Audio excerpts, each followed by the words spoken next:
Você trouxe a palavra de Deus? Você vai abrir comigo. Tem aqui, né, o Data Show, mas a gente precisa não perder a prática de consultar a palavra. Amém? O recurso é muito bom, mas a gente precisa, como um bom cristão, um servo de Deus, manejar bem essa palavra da verdade. Diga glória a Deus. Você vai abrir lá no último livro da Bíblia, em Apocalipse. Acho que não é difícil achar.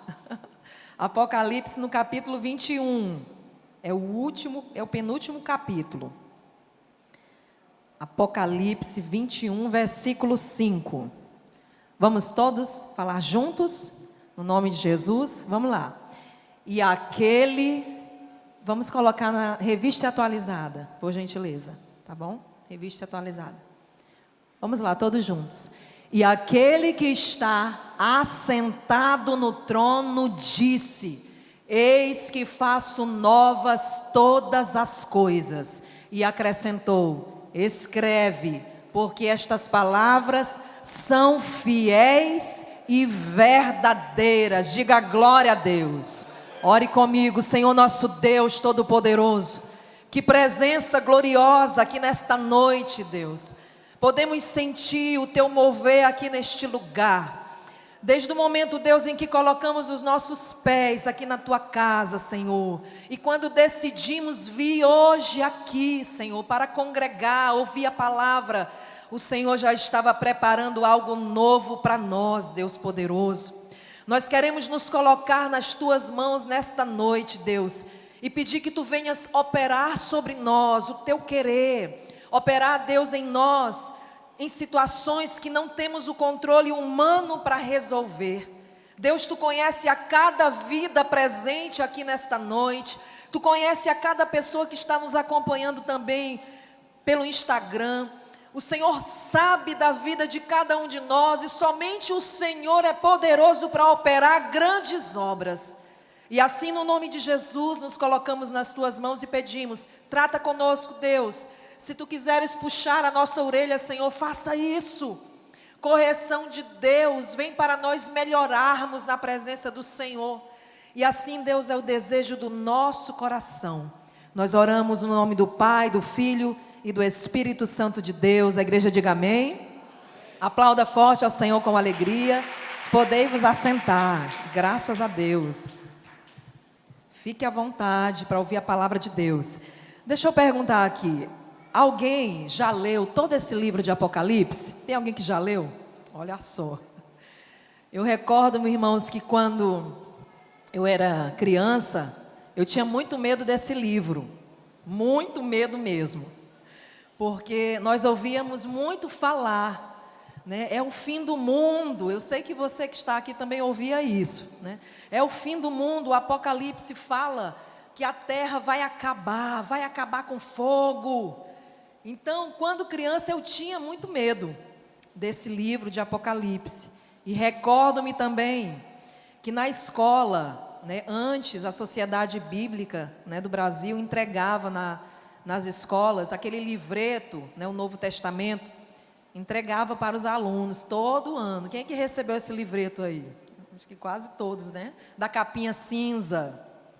Eu lembro disso. Aí, a cada ano, a Sociedade Bíblica ia às escolas para levar, né, esse livreto bíblico. Num tempo em que a palavra ela podia ser entregue, né, nas escolas, de forma livre, né? Então, eu lembro disso e eu me apeguei tanto àquele livreto. E olhando aquele livro, eu via que ali só tinham mesmo os livros do Novo Testamento. Mas lá também tinham 2 livros do Velho Testamento, que é o livro de Provérbios e o livro de Salmos. Mas Apocalipse estava lá. Apocalipse estava lá. Então, eu recordo, meus irmãos, que eu tomei uma decisão, né, de vencer esse medo que eu tinha. Né, de vencer esse medo. Então, eu me propus, criança mesmo, né, eu me propus a ler, a aprender um pouco mais. E eu dou graças a Deus, porque eu sei que foi uma ação de Deus na minha vida. Amém? O Senhor me encorajou a investigar, a enfrentar aquele medo que eu tinha de ouvir falar nas coisas, né? Eu tinha medo. E quando, irmãos, a gente houve esse nome Apocalipse, né? Na tradução hebraica, Apocalipse significa revelações. Apocalipse também significa o fim dos tempos. E nós, quando ensinamos a palavra, a gente costuma dizer assim: o livro de Apocalipse é o livro das revelações dos últimos dias. É interessante porque quando essa revelação do que iria acontecer nos últimos dias, sobre cumprimento de profecias, o que iria acontecer, quando seria o fim, né? A história diz que o apóstolo João, que foi um dos apóstolos que andou com Jesus, João foi quem recebeu de Deus essas revelações. Ele foi arrebatado em espírito, a palavra diz lá no capítulo 1 de Apocalipse, depois você vai ler no versículo 10, se o Vitor puder colocar aqui para nós. João, ele fala sobre isso, ele diz assim: encontrei-me em espírito, ou seja, ele foi arrebatado, e numa visão ele recebeu, né, as revelações das coisas que iriam acontecer. E nós lemos aqui no versículo 5, né, nós lemos quando a palavra diz assim, ó: e aquele que está assentado no trono disse: eis que faço novas todas as coisas. Sabe quem estava falando isso com João? Jesus Cristo, diga glória a Deus. Aí Jesus continuava dizendo, e acrescentou, né: João, escreve tudo que vês, tudo que ouves, escreve, registra em livro. O Senhor já estava entregando, irmãos, revelações, as quais hoje, nesse tempo, nós temos um livre acesso poderoso, que nos alcança, nos trazendo um novo entendimento. Jesus, quando falava com João, nessa revelação, ele diz: eis que faço novas todas as coisas. Diga glória a Deus. Guarda essa palavra poderosa no teu coração.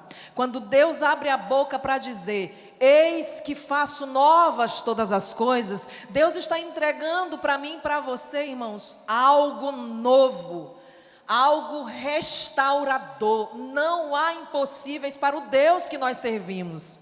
Muitas vezes nós achamos que a situação momentânea que a gente está vivendo, uma tribulação que se apresenta, um problema, um enfrentamento, alguém que está dando trabalho para nós, achamos que aquilo ali é o fim de tudo, que não vai ter mais jeito. E é onde entra o poder revelado dessa palavra: eis que faço novas todas as coisas. Diga glória a Deus. Quando João, irmãos, recebeu essa revelação de Deus, olha que interessante. João estava numa situação não muito boa, a olhos humanos.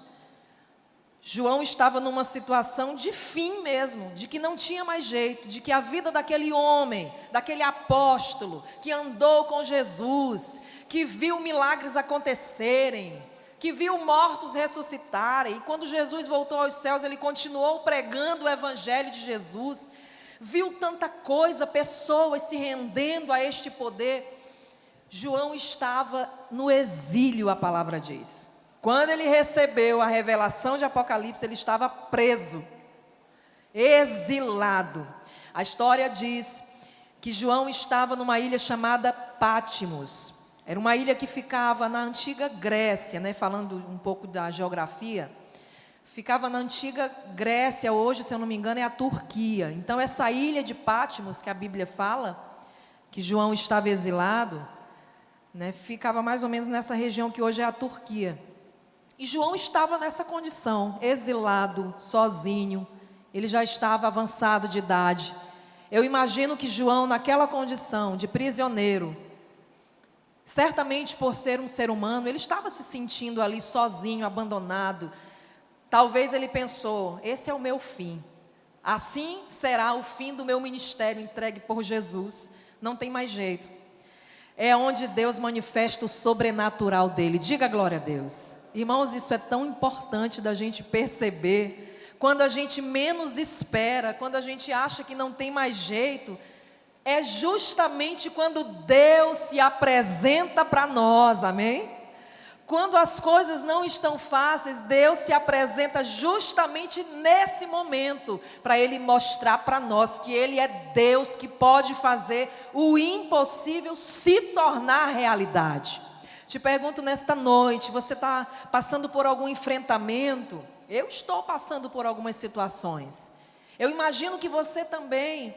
Então é justamente nesses enfrentamentos que nós passamos que Deus quer se revelar a nós de forma poderosa, nessa palavra que nós lemos: eis que faço novas todas as coisas. Diga glória a Deus. Deus traz para nós, irmãos, uma certeza, né, uma promessa de que tudo que a gente vive aqui nesta terra é algo que não pertence a nós. Nós mesmos somos apenas passageiros aqui nessa terra. Vivemos aqui uma vida transitória. A palavra diz algo importante, que se nós esperarmos do nosso Deus somente aqui nesta terra, se eu esperar do meu Senhor apenas o que Ele pode me dar na vida material, na vida sentimental, no meu relacionamento familiar, se para mim Deus se resume só em me dar o que eu preciso aqui nesta terra, sabe como a Bíblia me chamaria? De a pessoa mais miserável. É assim que a Bíblia fala. Se esperarmos em Deus somente nesta terra, neste tempo, nós seremos os mais miseráveis. Entendendo, irmãos, que nós não somos deste mundo, que aqui somos passageiros. E claro que enquanto nós estamos aqui, a gente precisa de muitas coisas.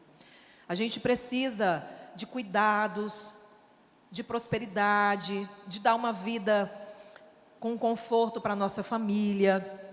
Nós temos as nossas contas para pagar. Tudo isso é de conhecimento do nosso Deus. Mas isso não é o mais importante para nós enquanto seres humanos. Você pensa assim comigo? Diga amém. Isso não é o mais importante. O importante é eu saber da minha vida com o Deus a quem eu sirvo. E o Senhor tem uma promessa poderosa para nós, irmãos. Além dele ter um novo para nós, aqui nesta terra, enquanto estamos aqui, Deus também tem um novo para nós, numa eternidade. É assim que a palavra chama. No versículo 4 do capítulo 21 de Apocalipse, Jesus continua falando com João, e ele libera uma revelação, um cuidado, porque ele sabia que a gente ia precisar dessa palavra, de uma certeza do que seria da nossa vida saindo desta terra. No versículo 4, Jesus diz assim, que numa eternidade com o nosso Deus, vai ser um tempo, diferente do tempo que a gente hoje conhece, que é o tempo Cronos, num tempo onde não haverá mais dor, é assim que Jesus fala, não haverá mais pranto, não haverá luto, diz assim a palavra, e o Senhor enxugará dos olhos toda lágrima. Diga glória a Deus. Promessa, certeza de Deus para nós. Se partirmos desta terra, se estamos em Cristo, nós teremos uma vida eterna com Ele, sem dor, sem pranto, sem dificuldade, vivendo eternamente com o nosso Deus. Esse é o novo sobrenatural de Deus para nós, irmãos. Isso é que deve mexer com a nossa expectativa de servir ao Senhor, de acreditar que mesmo passando dificuldades, Deus está comigo, Ele está no controle de todas as coisas. Nada passa desapercebido ao olhar do nosso Deus. Irmãos, nós não devemos nos enganar. O Deus que a gente serve ouve conversas que nós não conseguimos ouvir. Você sabia disso? O Deus que nós servimos, Ele enxerga situações que nós não conseguimos alcançar com os olhos naturais. Alimentando um pouco mais essa palavra, Deus escuta coisas que são tramadas contra a tua vida, contra a tua família.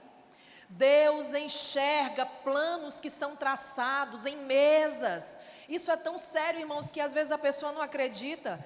Mas nesse momento pode ter alguma mesa preparada com pessoas que podem estar tramando alguma coisa contra a minha vida e contra a sua vida. Pessoas podem estar preparando uma puxada de tapete. Uma vez eu ouvi uma pessoa falando assim: pastor, eu não gosto quando dizem assim, cuidado com a inveja, né? Não fala muito sobre a tua vida. Aí pessoas que dizem, eu não acredito nisso não, que inveja derruba uma pessoa. Eu digo para você que derruba sim. Inveja é uma ação maligna. A inveja, quando ela encontra lugar num coração, faz um estraçalho na vida de uma pessoa. Alguém que carrega esse sentimento maligno da inveja, destrói com o olhar, destrói com aquilo que fala, semeia contendas, a palavra diz isso. Tem pessoas que, se você começar a conversar com elas, falando das coisas boas que estão acontecendo na sua vida, tudo está dando certo, na minha casa, a minha comunhão com os filhos está tudo bem, o meu relacionamento com meu marido melhorou, ou o marido diz, está tudo bem com a minha esposa, nós estamos prosperando, estou conseguindo pagar minhas contas, estou saindo da dificuldade. Pessoas que carregam um sentimento maligno da inveja, sabe como elas procedem? Elas escutam tudo que você fala. Dentro delas é como se ela estivesse se destruindo com um ódio, uma ação maligna. Ela sorri, mas é um sorriso que não é verdadeiro. Dentro dela, ela está com um ódio tão grande por causa das tuas conquistas. Sabe o que a gente aprende com isso? Que não devemos contar tudo sobre a nossa vida para qualquer pessoa. Quem concorda comigo, diga amém. Não devemos compartilhar tudo que diz respeito a nós. Devemos aprender a observar quem são as pessoas que torcem por nós, quem são as pessoas que acreditam em você, que querem o teu bem, pessoas que se propõem a ajudar, pessoas que não somente opinam de forma negativa, dizendo, desiste disso, larga essa ideia, está vendo que isso não é para você? Eu falo assim para vocês nesta noite, porque eu aconselho muitas pessoas, então eu ouço muita gente falar situações semelhantes a essa e outras piores, pessoas vítimas desse sentimento ruim, pessoas que ao contarem ou abriram a porta do lar para alguém chegar, parece uma coisa assim estranha, que tudo começou a desandar dentro de casa. Até isso, irmãos, nós não devemos levar qualquer pessoa para dentro da nossa casa.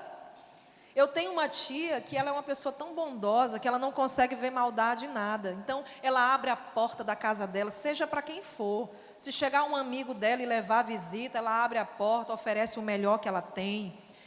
Então, ela deixa todo mundo entrar em qualquer cômodo da sua casa, entra no quarto.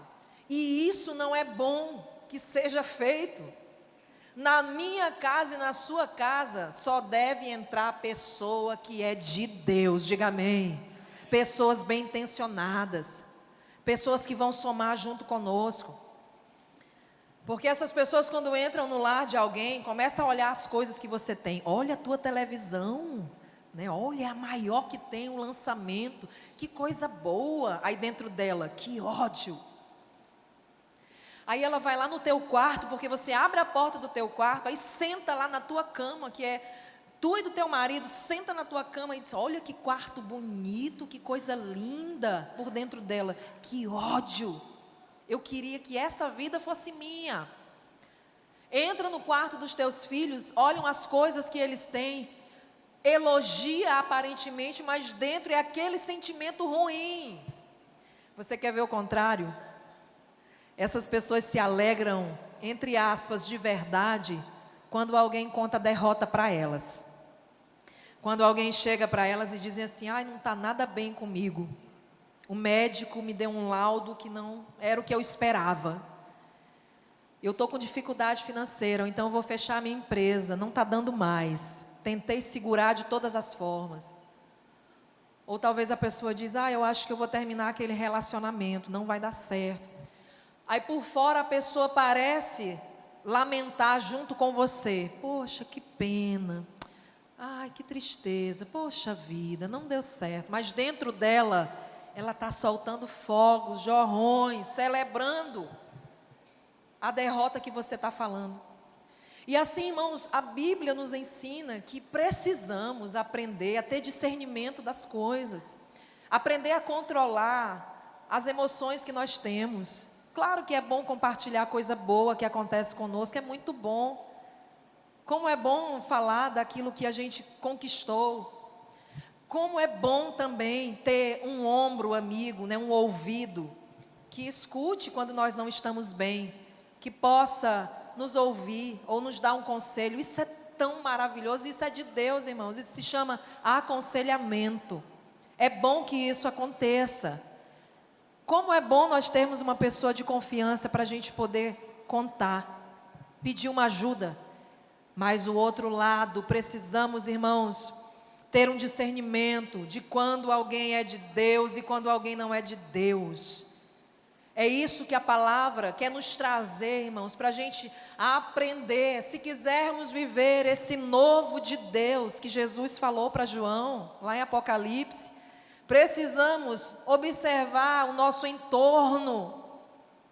Talvez eu esteja falando aqui para pessoas que podem estar passando por situações, vítimas de inveja, pessoas que já tiveram o seu tapete, como a gente costuma dizer, puxado, alguém que ansiava o teu lugar na empresa e hoje você vê a pessoa justo no lugar que era seu.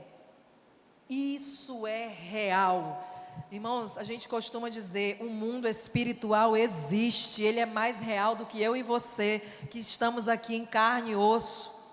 O mundo espiritual é real, ele se movimenta sim. Mas a gente não deve ter medo desse lado ruim do mundo espiritual, porque a gente sabe que o outro lado, que é o lado de quem nós estamos, que é o do nosso Deus, se estamos com Ele, nós estamos bem guardados e protegidos. Diga glória a Deus. Se você está vivendo uma vida com Deus, de aprender todo dia a confiar nele, a descansar, como Ele nos diz, tenha certeza que o novo de Deus vai se apresentar na tua vida. Quando você menos esperar, Deus vai vir com a resposta que você precisa. Deus vai abrir portas que talvez estejam fechadas. Deus vai libertar pessoas a quem você chora aos pés do Senhor pedindo livramento, pedindo libertação. Uma obra que eu e você não podemos fazer, é Ele quem opera aquilo que é sobrenatural. Diga glória a Deus. Então acredita, queira viver esse novo. Queira receber de Deus uma nova esperança. Deus é poderoso, irmãos, para nos animar a fé. É tão comum nós ouvirmos pessoas dizerem, estou com a minha fé muito abalada. Eu venho à igreja, eu louvo ao Senhor, eu ouço a palavra, faço minhas orações, mas parece que nada está acontecendo.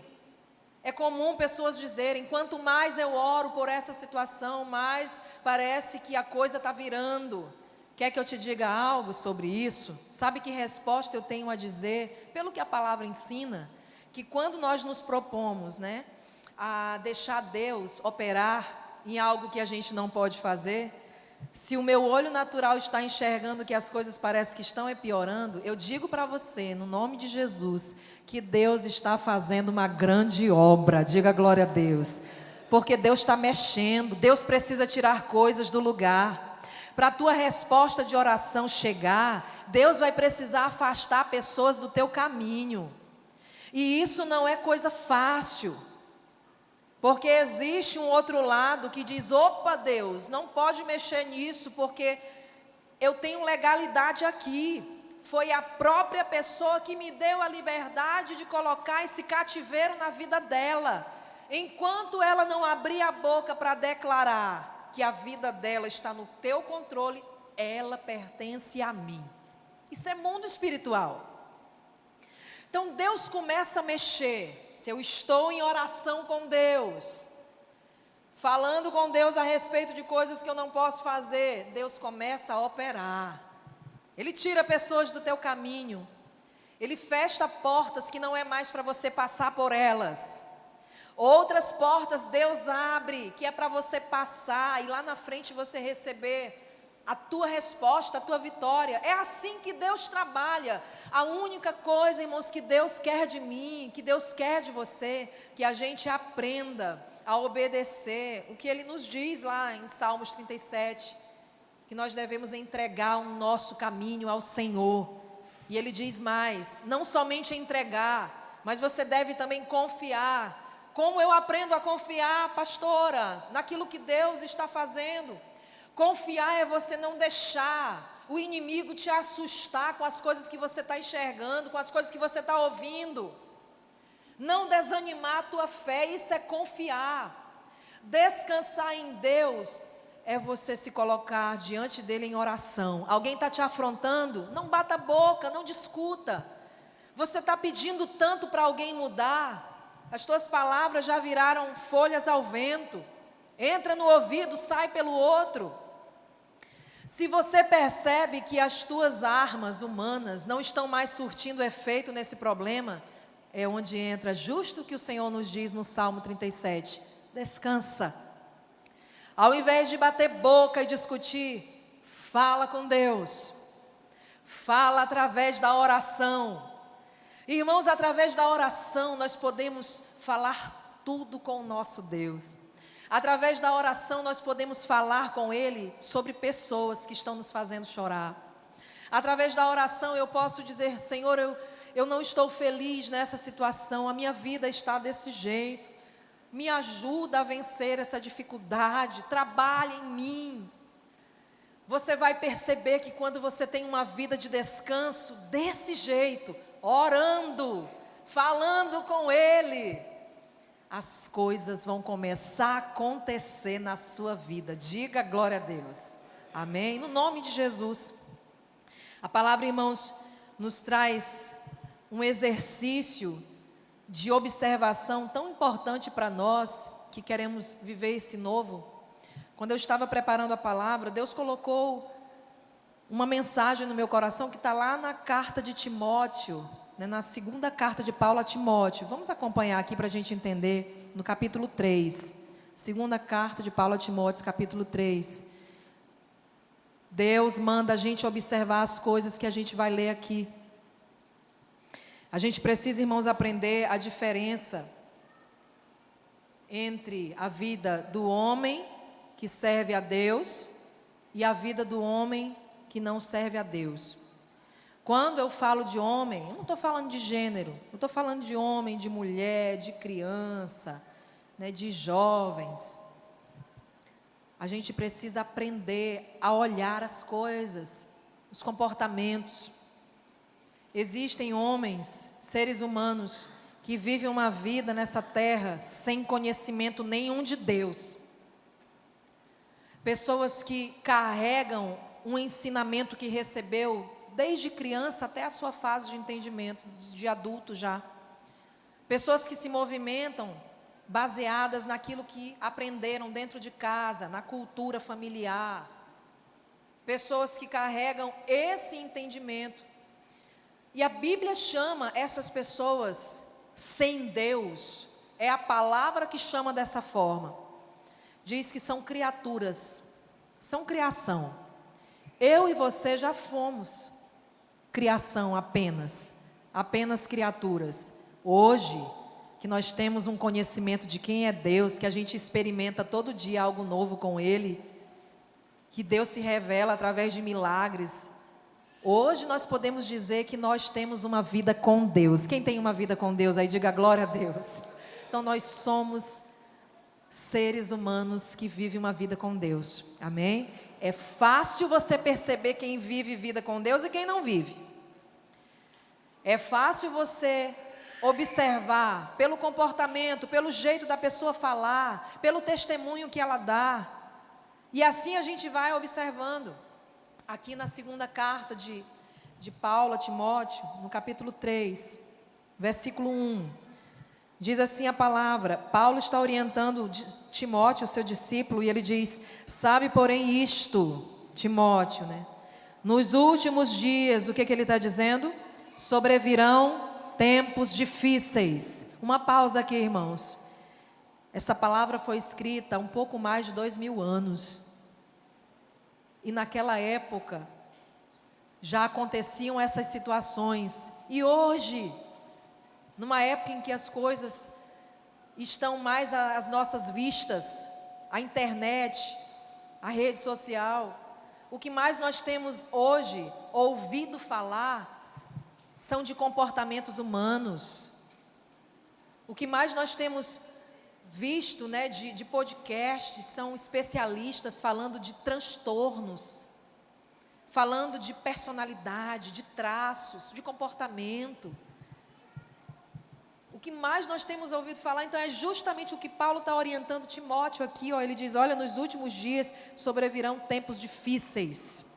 No versículo 2, diz assim, pois os homens serão egoístas, diz a palavra, eles serão avarentos, jactanciosos.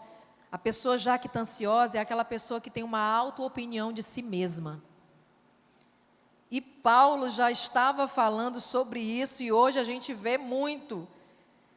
Ele diz, os homens serão arrogantes, blasfemadores, desobedientes aos pais, ingratos, irreverentes. No versículo 3, serão desafeiçoados, ou seja, pessoas que não têm afeto nenhum, nenhuma afeição, que não têm empatia, com o próximo. Se o próximo está passando dificuldade, o problema é do próximo, ele que se vire.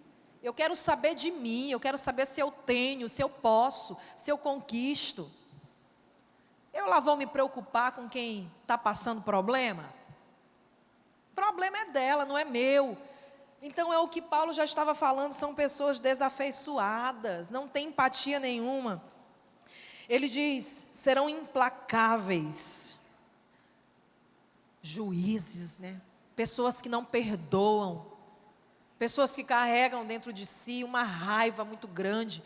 Se alguém não fizer o que eu quero, o meu coração vira. Aquela pessoa passa a ser minha inimiga, se não fizer o que eu quero. Aí ele fala, os homens serão caluniadores, pessoas que espalham mentira, contenda, destrói famílias, inventando falsas situações, destrói casamento, destrói vida de pessoas. Ele diz, os homens serão sem domínio de si, cruéis, inimigos do bem. No versículo 4, traidores, atrevidos, enfatuados, ou seja, vaidosos, além do normal, mais amigos dos prazeres que amigos de Deus. E no versículo 5 ele diz, tendo forma de piedade, negando-lhe entretanto o poder. Aí ele dá um conselho poderoso para Timóteo, que esse conselho é para nós hoje. O que ele fala? Foge destes, diga glória a Deus. Conselhos poderosos, irmãos, para nós. Se quisermos viver o novo de Deus, a gente precisa mudar de postura. Chega, irmãos, de a gente olhar as coisas de forma superficial. O mundo não está para brincadeira, é uma corrida, há uma batalha espiritual. Há uma batalha travada, irmãos. Como é bom a gente conhecer a nós mesmos, nós nos conhecermos e sabermos quem somos. Como é importante eu saber quem eu sou, a maneira como eu trato as pessoas, a maneira como eu ajo dentro da minha casa. Como é importante eu me analisar e entender como é o peso da palavra que eu libero. Se o que sai da minha boca é palavra de maldição ou se é palavra de bênção. Como é importante eu ter esse entendimento, se eu estou fazendo bem para a minha família, ou se eu estou sendo um peso para as pessoas que eu amo. É natural o ser humano cometer esses erros. Como é natural, irmãos? É natural a gente muitas vezes se aborrecer com as coisas e falar o que a gente não gostaria de falar. Na euforia da briga, da confusão, do bate-boca, a gente muitas vezes fala o que não era para ter falado. Mas olha o diferencial de quem serve a Deus.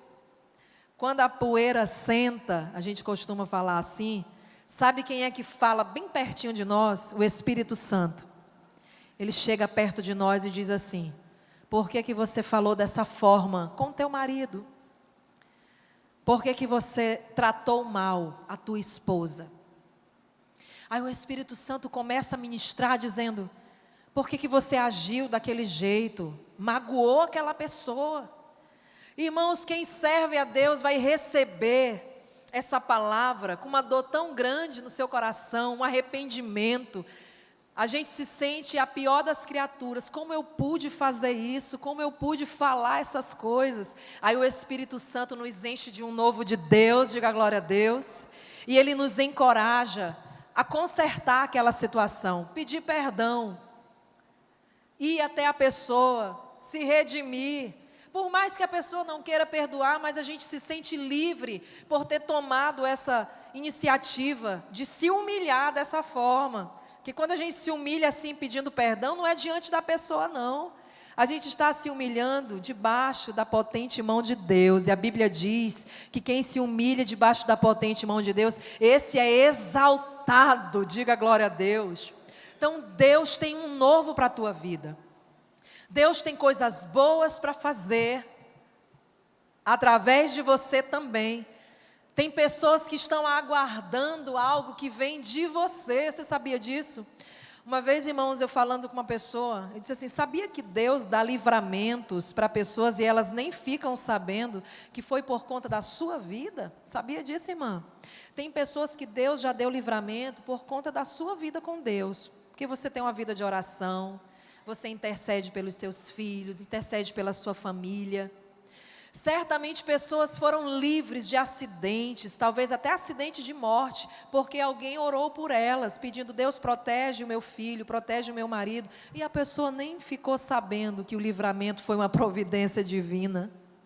Olha como é importante nós termos essa empatia celestial de Deus. Aprender a ser bênção para as pessoas. Então, para nós orarmos, irmãos, se nós quisermos viver esse novo de Deus, que Ele tem para dar, é desejo de Deus entregar a nós esse novo, uma nova presença, uma alegria de viver, mesmo diante de tanta coisa ruim acontecendo nesse mundo, de tanta notícia ruim em todas as áreas. Mas para quem serve a Deus, isso é irrelevante. Porque a nossa esperança é numa vida que nós temos com Deus. E não é aqui nesta terra, é na eternidade. Amém? No nome de Jesus. Aplauda o Senhor bem forte, com alegria. Fica de pé no teu lugar, no nome de Jesus.